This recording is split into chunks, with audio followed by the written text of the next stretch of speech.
चलो बच्चों आगे बढ़ते हैं 43 वाला क्वेश्चन, जिसका नाम है अर्बुद। इस अर्बुद को कहा जाता है कैंसर। कैंसर जो अपने मूल स्थान तक यानी किसी पर्टिकुलर ऑर्गन तक सीमित रहता है, पर्टिकुलर अंग तक सीमित रहता है, तो ऐसे कैंसर को कहते हैं बिनाइन ट्यूमर। बिनाइन, ठीक है। कैंसर उत्पन्न करने वाला जो विषाणु है यानी वायरस है और जीन, इनको क्या कहा जाता है? ये बहुत ही महत्वपूर्ण प्रश्न है। कैंसर उत्पन्न करने वाले वायरस को कहते हैं ओंकोवायरस। ओंकोवायरस। और कैंसर उत्पन्न करने वाले जीन को कहा जाता है ओंकोजीन। ओंकोजीन, यही जो जीन है जो कैंसर करते हैं। कोशिकाओं में कई जीनों का पता चला है जो कुछ विशेष परिस्थिति में कोशिकाओं का कैंसर जनित रूपांतरण कर देते हैं। ये क्या कह रहा है? देखो ऑलरेडी क्या है, हमारे शरीर में से जीन पाए जाते हैं जिनको अगर परिस्थितियां मिल जाए, जैसे तंबाकू वंबाकू वगैरह क्या है, अगर क्या चबाने से तो बॉडी को वो चेंज आ जाता है, क्योंकि उनको परिस्थिति मिल जाती है, उस जीन को ऐसी परिस्थिति मिल जाती है। तो क्या पूछ रहा है? तो ऐसे जीन को क्या कहा जाता है? ऐसे जीन को कहा जाता है प्रोटो ओंकोजीन। प्रोटो ओंकोजीन कहा जाता है। वेरी इंपॉर्टेंट क्वेश्चन है। अगला देखिए, आंतरिक अंगों के कैंसर का पता लगाने की विधि क्या है? एमआरआई। एमआरआई का फुल फॉर्म है मैग्नेटिक रेजोनेंस इमेजिनेशन। अगली विधि है कैंसर की विधि, जिसमें जिस ऊतक पर शक होता है उसका टुकड़ा लेकर अनुच्छेद में काटकर जांच करते हैं। ऐसी विधि को कहा जाता है बायोप्सी। ठीक है, मैं आपको कई विधियां बता चुका हूं क्लास में, उनमें से एक है बायोप्सी। अगला, स्मैक के नाम से मशहूर हेरोइन का रासायनिक रूप, उसका नाम क्या है? उसका रासायनिक नाम है डाई एसिटाइल मॉर्फिन। क्योंकि हेरोइन जो है वो मॉर्फिन के एसिटिलीकरण से प्राप्त होती है, इसलिए स्मैक का नाम जो है वह है डाई एसिटाइल मॉर्फिन। आगे, मॉर्फिन जो है वो किससे प्राप्त किया जाता है? मॉर्फिन के पौधे का नाम है अफीम। अफीम के पौधे का नाम है पेपेवर सोमनिफेरम। सोमनिफेरम, ठीक है, इस नाम से आता है। आगे देखिए, प्राकृतिक कैनाबिनॉइड। ये कैनाबिनॉइड क्या है? कैनाबिनॉइड जो भांग है, भांग के पत्तियां, फूल, उसके जो उसको में जो गोंद वगैरह निकलता है उसको राल कहते हैं। तो वो सारे हैं, वो नशा करने में उपयोग होते हैं। उन सबको कैनाबिनॉइड कहते हैं क्योंकि वो प्राकृतिक रूप से प्राप्त होते हैं। तो किस पौधे से प्राप्त होते हैं? तो भांग के पौधे का ये वैज्ञानिक नाम है कैनाबेस सटाइवा। ठीक है, इस पौधे से प्राप्त होते हैं। अगला देखिए, कोका। कोका, कोकीन, ये सब भी एक ड्रग्स है। और यह पादप मूल रूप से कहाँ, किस देश का पौधा है? तो यह है दक्षिण अमेरिका का। दक्षिण अमेरिका। दक्षिण अमेरिका तो क्या महाद्वीप है, ठीक है, तो दक्षिण अमेरिका का पौधा है। आगे, तंबाकू में बहुत रसायन होते हैं, इसमें से एक एल्कोलॉइड भी होता है। उस एल्कोलॉइड का नाम क्या है? सभी को पता है, निकोटीन, है ना। निकोटीन की वजह से तंबाकू है उसमें नशे करने के गुण पाए जाते हैं। आगे देखिए, 12 से 18 वर्ष की आयु की अवधि को माना जा सकता है। 12 से 18 साल की जो अवधि है उसको कहते हैं किशोर अवस्था, है ना, एडोलिसेंस कहते हैं हिंदी में। तो किशोरावस्था 12 से 18 साल है। किशोरावस्था वो समय होता है जब बाल्यावस्था से क्या है, कोई व्यक्ति निकलकर और मैच्योरिटी की तरफ यानी परिपक्वता की तरफ बढ़ता है, उस अवस्था को कहा जाता है किशोरावस्था। तो इसका आंसर क्या हो जाएगा? किशोरावस्था। किशोरावस्था। चलिए आगे बढ़ते हैं। आगे बढ़ते हैं, किशोरावस्था तक हम पहुंच गए हैं। अगला है ड्रग या एल्कोहल।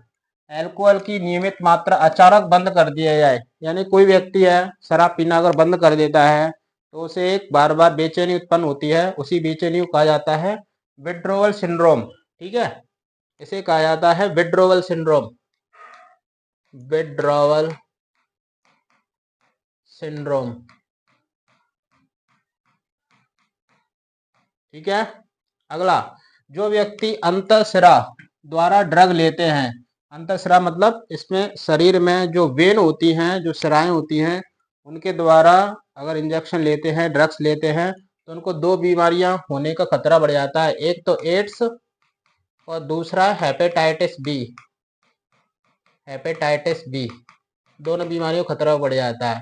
ठीक है, अगला देखिए, एक्स किरणों का उपयोग करके किसी अंग के भीतरी भागों की त्रिविम प्रतिबिंब यानी एक्सरे के द्वारा किसी कैंसर वाले पार्ट का अगर 3D इमेज के अगर बनाते हैं, तो इस 3D इमेज को हिंदी में कहते हैं त्रिविम प्रतिबिंब।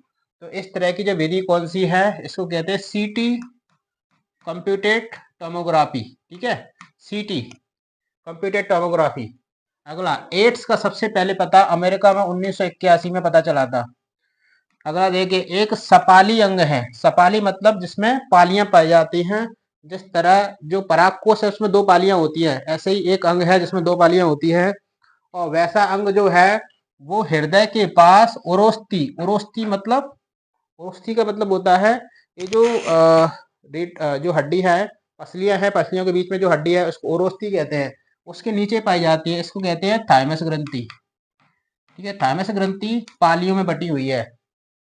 अगला, कोलेस्ट्रम। कोलेस्ट्रम जो है वह प्रसव के बाद जो दुग्ध स्राव होता है उसको कोलेस्ट्रम कहा जाता है। उसमें प्रतिरक्षी यानी एंटीबॉडी पाई जाती है। कौन सी? आईजीए, आईजी एंटीबॉडी पाई जाती है किसमें? कोलेस्ट्रम में। सगर्भता के दौरान मां से शिशु को कुछ एंटीबॉडी मिलते हैं और इस तरह की जो प्रतिरक्षा होती है उसे कहा जाता है निष्क्रिय प्रतिरक्षा। निष्क्रिय प्रतिरक्षा। ठीक है, आगे बढ़े। सीएमआई, सीएमआई का मतलब होता है सेल मीडिएटेड इम्यूनिटी। तो कोशिका माध्यस्थ प्रतिरक्षा भी इसे कहते हैं, कोशिका माध्यस्थ प्रतिरक्षा, सीएमआई को। तो यह प्रतिरक्षा किसके द्वारा मिलती है? टी लिम्फोसाइट के द्वारा, टी लिम्फोसाइट। ठीक है, आगे बढ़ते हैं। प्रत्येक प्रतिरक्षी अणु यानी एंटीबॉडी अणु में कितनी पेप्टाइड श्रृंखला होती हैं? तो 4 पॉलीपेप्टाइड श्रृंखलाएं पाई जाती हैं। 2 हल्की श्रृंखला होती हैं, 2 भारी श्रृंखला होती है। इसलिए एंटीबॉडी अणु को H2L2 के भी कहते हैं। 63 वाला देखते हैं। उपार्जित प्रतिरक्षा विशिष्ट होती है तो वह रोगजनक विशिष्ट होती है। उपार्जित प्रतिरक्षा का मतलब होता है कि जन्म के बाद जो प्रतिरक्षा प्राप्त होती है उसको उपार्जित प्रतिरक्षा कहा जाता है, जो किसी रोगजनक यानी जैसे कोई बैक्टीरिया है, कोई वायरस है, उसके अटैक करने पर हमारे शरीर में जो प्रतिरक्षा बनती है उसे उपार्जित प्रतिरक्षा कहा जाता है। आगे देखते हैं। जब मच्छर किसी मानव को काटता है तो उसके शरीर में प्रवेश कर जाते हैं। क्या प्रवेश कर जाते हैं? स्पोरोजोइट, स्पोरोजोइट या इसी को कहा जाता है बीजाणुज। अगला, नाक और श्वसन पथ को संक्रमित करते हैं लेकिन फेफड़ों को नहीं। यहां मैं 1 वर्ड में बता चुका हूं। कौन? Rhino virus. जो काम का जो वायरस है वह नाक को संक्रमित करता है और नाक के बाद के नाक का जो श्वसन पथ है उसको संक्रमित क्या करता है? फेफड़ों को संक्रमित नहीं करता है, राइनो वायरस। आगे, दुर्दम सबसे गंभीर है। मैलिग्नेंट जो कैंसर होता है वो सबसे खतरनाक कैंसर होता है क्योंकि एक स्थान से दूसरे स्थान तक यह फैलता है। आगे, जीवाणु जिसमें मानव में टाइफाइड ज्वर होता है। टाइफाइड नाम की जो बीमारी है वह किस जीवाणु द्वारा होता है? तो साल्मोनेला टाइफे, साल्मोनेला टाइफे, इसको मैं साल्मोनेला टाइफे जीवाणु द्वारा टाइफाइड बीमारी होती है। आगे बढ़े हैं। अगला, जैसे जीवाणु मानव में निमोनिया रोग के लिए उत्तरदायी कौन है? तो निमोनिया रोग के लिए उत्तरदायी है स्ट्रेप्टोकोकस न्यूमोनी। एक तो यह है, दूसरा है हीमोफिलस, हीमोफिलस इन्फ्लुएंजी, इन्फ्लुएंजी। सारा का सारा एनसीईआरटी में दिया हुआ है। आगे, संक्रमित मादा एनाफिलीज मानव को काटती है तो किस रूप में मानव शरीर में घुस जाते हैं? वही स्पोरोजोएट। स्पोरोजोएट स्पोरोजोएट प्लाज्मोडियम की एक विशेष अवस्था है। इस अवस्था में जो प्लाज्मोडियम है मानव शरीर में प्रवेश करता है। प्लाज्मोडियम शरीर में प्रवेश करने के बाद अपनी संख्या बढ़ाते हैं। पहले लीवर में अपनी संख्या बढ़ाते हैं और उसके बाद आरबीसी में प्रवेश करते हैं। ठीक है। ये आगे, जब किसी संक्रमित व्यक्ति को काटती है तब परजीवी उसके शरीर में प्रवेश कर जाता है। ये क्या लाइन है? यह लाइन है मादा एनाफिलीज जो मच्छर है, जब व्यक्ति को काटती है तो प्लाज्मोडियम उसके शरीर में प्रवेश कर जाता है और मलेरिया रोग करता है। आगे, कोष्ठबद्धता यानी कब्ज, उदरीय पीड़ा, पेट में दर्द, ऐंठन, ठीक है, और इस तरह के जो रोग के लक्षण है वह किस में होते हैं? अमीबियासिस बीमारी में होते हैं। इसको अमीबिया अतिसार भी कहते हैं। आगे बढ़ते हैं। सही मैचिंग मिलानी है और मैचिंग देखिए, मैचिंग में क्या है? सबसे पहला है जीवाणुज। जीवाणुज को कहा जाता है स्पोरोजोइट अवस्था, जो कि प्लाज्मोडियम की अवस्था है। इस अवस्था में जो प्लाज्मोडियम है वो शरीर में प्रवेश करता है और मलेरिया का संबंध है मादा एनाफिलीज मच्छर से। दूसरा अमीबी अतिसार यानी अमीबियासिस, ये इसमें क्या होता है? आंत के जो परजीवी जो है, मतलब बड़ी आंत में क्या हो जाता है? बड़ी आंत में इन्फेक्शन हो जाता है।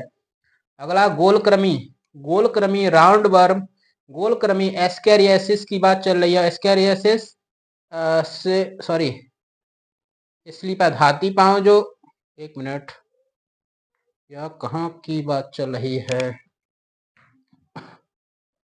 इसको मैं थोड़ा पीछे कर देता हूँ। जीवाणुज मादा एनाफिलीज से क्या है हो गया? अमीबी अतिसार एंट अमीबा से होता है। गोलकृमि आंत का परजीवी है। और बुचरेरिया से हाथीपांव बीमारी होती है जिसमें पांव सूज जाता है, जिसको स्लीपद कहा जाता है। माइक्रोस्पोरम, ये माइक्रोस्पोरम है और इससे रिंगवर्म यानी दाद की बीमारी होती है। ठीक है, आगे बढ़ते हैं। अगला प्रश्न देखिए, शारीरिक रोध। तो शारीरिक रोध में कौन आता है? त्वचा सबसे पहली जो पंक्ति है, जो जीवाणुओं को, सूक्ष्म जीवों को रोग करने से रोकती है।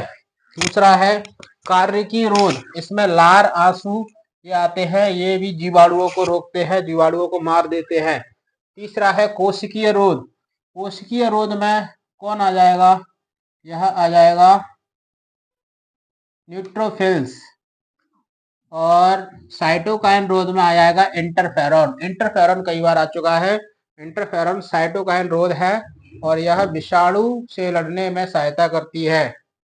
अगला बी लिम्फोसाइट। तो बी लिम्फोसाइट जो है वह तरल प्रतिरक्षा से कनेक्ट है। दूसरा टी लिम्फोसाइट कोशिकीय प्रतिरक्षा से संबंधित है। तीसरा मैक्रोफेज जब वायरस अटैक करता है तो एचआईवी वायरस की फैक्ट्री की तरह काम करता है मैक्रोफेज। आगे, मारक लिम्फोसाइट। तो मारक लिम्फोसाइट होती है वह सीएमआई, ठीक है, यानी मारक लिम्फोसाइट टी लिम्फोसाइट का एक प्रकार है और टी लिम्फोसाइट प्रतिरक्षा उत्पन्न करती है। सीएमआई यानी कोशिका माध्यिक प्रतिरक्षा। मास्ट कोशिका है, एलर्जी में कुछ पदार्थ स्रावित करती हैं, इनको हिस्टामिन, इसके अलावा सीरोटोनिन पदार्थ भी कहते हैं। अब आ जाते हैं अगली मैचिंग में। पहली मैचिंग है आईजीए, जो कि एक एंटीबॉडी है और यह एंटीबॉडी तब बनती है जब कोलेस्ट्रम का निर्माण होता है, यानी लैक्टेशन। ठीक है। आईजीई एंटीबॉडी बनती है एलर्जी के टाइम पे। H2L2 जो कि क्या है? H2L2 एक एंटीबॉडी है, तो एंटीबॉडी को हिंदी में कहते हैं प्रतिरक्षी। सीएमआई कोशिका माध्यिक प्रतिरक्षा, सेल मीडिएटेड इम्यूनिटी, जो कि टी लिम्फोसाइट के द्वारा प्रदान होती है। एलिसा रेट्रोवायरस से क्यों मिला दिया गया है? क्योंकि एड्स के वायरस को रेट्रोवायरस भी कहा जाता है, कैंसर के वायरस को भी रेट्रोवायरस कहा जाता है। ठीक है, आगे 2 प्रश्न हैं और अपना क्या है, ये चैप्टर खत्म होता है। जब परपोषी प्रतिजनों का सामना करता है तो उसके शरीर में पत्रच्छी पैदा होते हैं। इस प्रकार की पत्रच्छी कहलाती है, पत्रच्छा कहलाती है, सक्रिय पत्रच्छा कहलाती है, सक्रिय पत्रच्छा। ठीक है, आगे एलर्जी करने वाले पदार्थ क्या कहलाते हैं? एलर्जी पैदा करने वाले पदार्थ कहलाते हैं एलर्जन। और एलर्जन जो पदार्थ है उसके उदाहरण क्या है? जैसे धूल है, जैसे चिचड़ी है, जैसे परागकण है। परागकण कई बार आ चुका है। परागकण जो होते हैं यानी पोलन ग्रेन, उससे भी एलर्जी पैदा होती है। और एक इसका फेमस जो उदाहरण है वो है जो घास है, कौन सी घास? गायर घास। गायर घास का नाम है पार्थीनियम। इस पार्थीनियम गायर घास के कारण हाथों में एलर्जी पैदा हो जाती है। ठीक है, खुजली वगैरह क्या होती है उसको एलर्जी कहते हैं। धन्यवाद, ये चैप्टर क्या कंप्लीट हो चुका है। इस चैप्टर में जितने भी ओटी थे वो सारे से सारे चैप्टर क्या कवर हो चुका है। आगे मैं 8 चैप्टर करवाऊंगा नेक्स्ट टाइम पे। धन्यवाद।